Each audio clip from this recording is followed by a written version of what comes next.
How's it going, guys? Welcome back to the channel. So glad you're here. It is a cold winter day here in Washington State, but this is the only time I have to remove it. So today we're removing the engine out of this 2002 Dakota. So this 4.7 liter Magnum engine actually runs, and my goal today is to remove that engine with the transmission all in one unit. I'm gonna get into that in a little bit here, but hopefully I can sell that engine and transmission and pay off the truck essentially. Only have $1,000 in this truck, and I think I have that in parts alone. So hopefully we can pull this out without breaking anything. The Volkswagen Golf went pretty smoothly, so hopefully this is the same setup. We're gonna get into it, guys. Hopefully I can do it in one day. It's pretty cold out here in Washington. Still got snow on the ground, and I got the diesel heater rocking is full blast. So.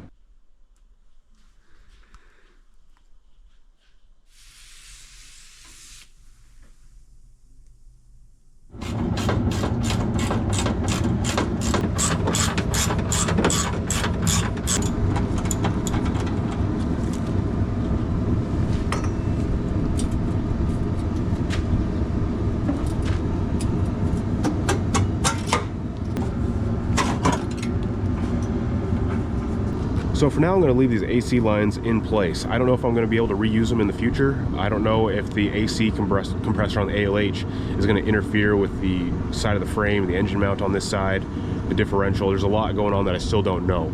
So I'm going to leave these in place, and if I have to reuse them, great. If not, then I can just get rid of them in the future, but better safe than sorry.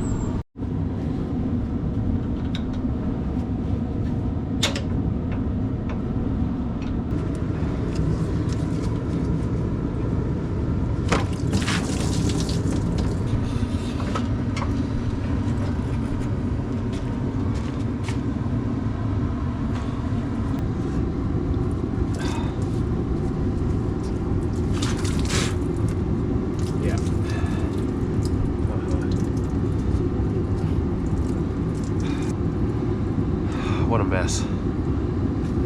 So I didn't want to, but I think the best thing to do now is to remove the bumper, and that'll make things easier down the road.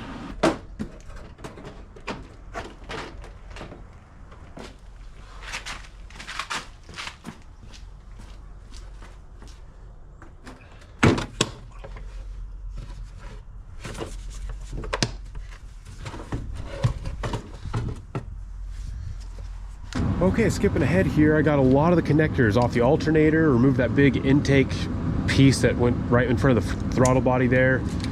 All the injectors have been disconnected, all the coil packs have been disconnected as well, and then just a couple ground clamps that were by the passenger side valve cover.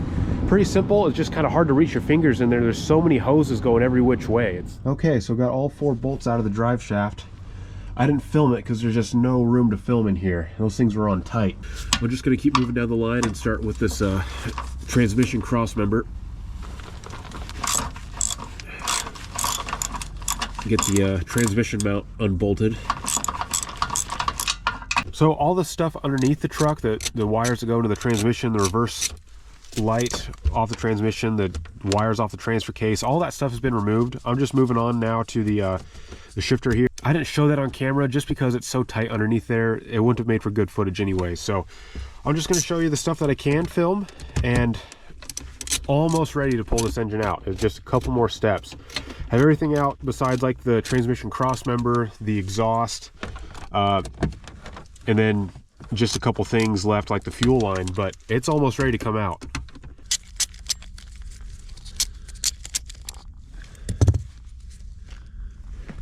All right. So far, all that I think is left is cutting this bracket, removing both banks of the exhaust pipe, and I might have to cut it in a couple places to get it all out, to get over that center differential and the cross member, and also the fuel line. I guess the fuel line will be last, and then this will have to go once I put a jack underneath all this. You see what I mean about no room under here? Done. I think I'm gonna cut it right here. One big cut.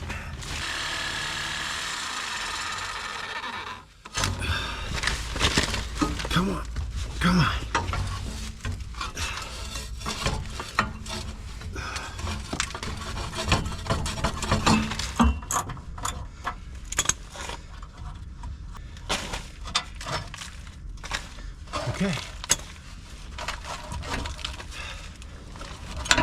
Okay.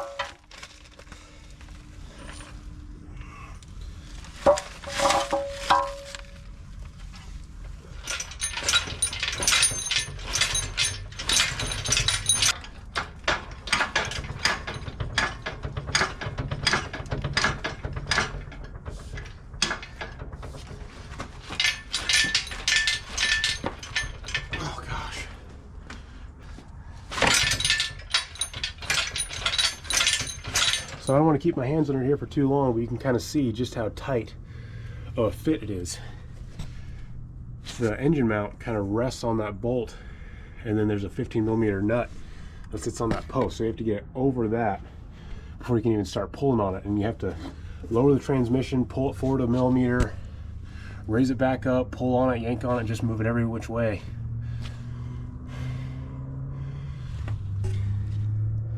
It's not as easy as it looks. I thought this was going to be way easier.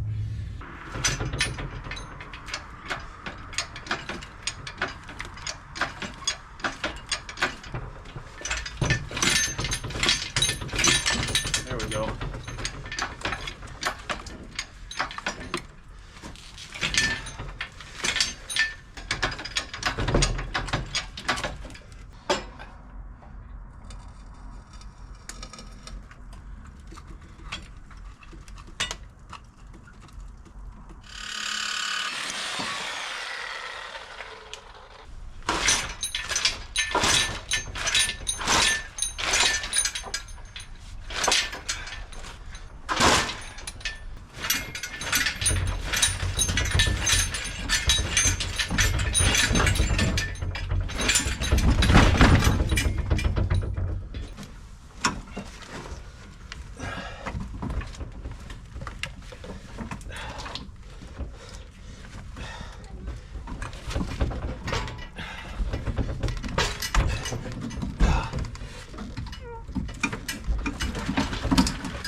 Well, the garage is a little cramped now, but I finally got it out and I'm glad to be done with it. So just for the parts here that I have alone, I think I can get $500 to $600 for the engine, $800, $500 or so, somewhere in that range for the 5-speed here. And then I'm actually reusing this transfer case, so I'll get into that in a minute. But right here, I only paid $1,000 for that Dakota. So right here, just in parts, I've completely covered the cost of that truck. Now that's not covered the cost of the tow truck, or the taxes, or the fees to title it in my name, but for just the truck itself, it's covered. Now, the reason I picked a Dodge Dakota, I went through a myriad of vehicles, OBS Fords, Jelly Bean Fords, Toyotas, Jeeps, just everything.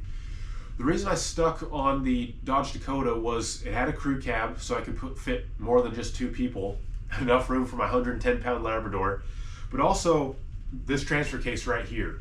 The reason this is so important is because this transfer case will bolt right up to my NSG 370. Now it's not going to be clocked in this position. Right now it's about at the, I say about the 7 o'clock position right now. I believe the transfer case is going to be around like the 9 or 10 o'clock position. But I still get to keep the same yokes for my drive shafts. So I can keep the rear drive shaft and I can keep the front drive shaft without having to get custom ones made. And it's all the same spline count for the output shaft of the NSG 370, bolt right up to this. The NP233D transfer case is essentially just a NP231, which is a very common transfer case in any Jeep XJ, WJ. They put them in everything. Essentially, the D just stands for Dodge. They put an electronic shifted solenoid here for the 4-wheel drive selector. But it's essentially a 231. So the spline count for the output shaft, or excuse me, the input shaft of the transfer case, the output shaft of the transmission, input shaft of the transfer case. I believe is 32 splines, and if I'm wrong, I can correct that through the editing, but again, it'll bolt right up, and that was huge for me. So I don't have to make any custom cross members or custom drive shafts or anything of the sort. I can just use original equipment. Now when it comes to the transmission, I can actually reuse the exact same transmission mount for my NSG 370. I can just take it off of this and bolt it right up to the NSG 370, as well as use the exact same transmission crossmember. That was another big reason why I chose the Dakota, is because I can just use that exact same mount. I might have to push the transmission forward a couple inches just because I need clearance of the firewall to clear the vacuum pump on the ALH.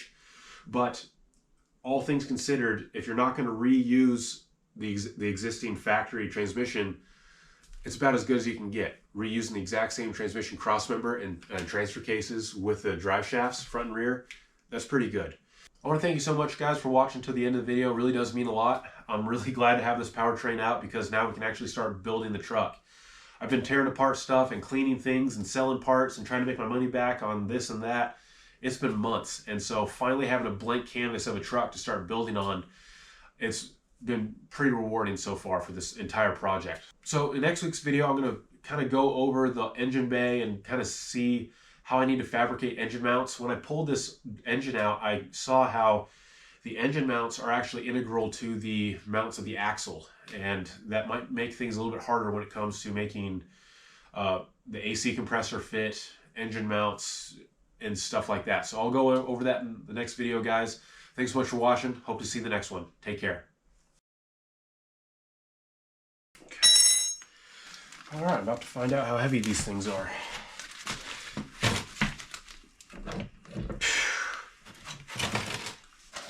Oh. Not so bad. Hey, bud. Hi. Hi. Are you going to help me take this off?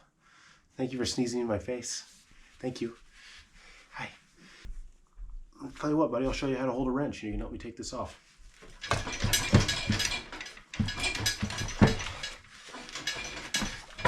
Oh gosh. Now I'm gonna see why my truck was so cheap.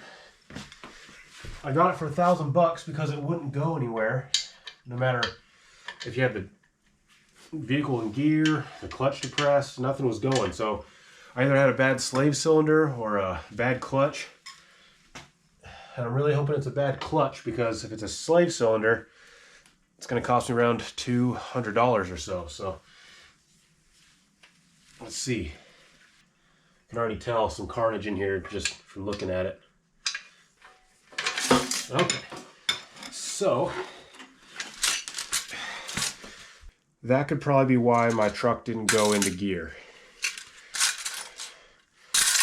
I've never seen that before in other videos of people doing clutch jobs. I wonder what happened. Well, I've just never seen that kind of destruction before with a clutch.